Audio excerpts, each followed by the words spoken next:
देवउठणी एकादशी कधी आहे 2025मध्ये? आज शनिवार दिनांक 1 नोव्हेंबर 2025 रोजी देवउठणी एकादशी आहे. देवउठणी एकादशीला प्रबोधिनी एकादशी असेही म्हणतात.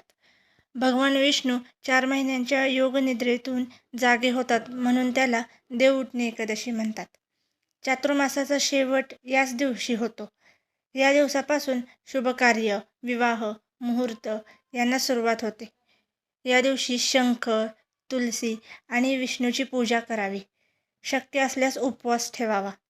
देवउठणीच्या दिवशी तुळशी विवाह करणे अत्यंत पुण्यकारक मानले जाते. उपाय: सकाळी लवकर उठून गंगाजल शिंपडून घर स्वच्छ करा.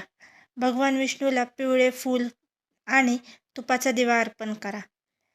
तुळशीच्या जवळ दीप लावा आणि ओम नमो भगवते वासुदेवाय हा मंत्र 11 वेळा म्हणा. गरिबांना अन्नदान किंवा वस्त्रदान करा, त्यामुळे लक्ष्मी प्राप्ती होते.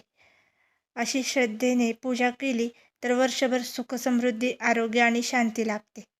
अशाच भक्तिमय माहितींसाठी व्हिडिओला लाईक, शेअर आणि चॅनलला प्लीज सबस्क्राईब करा.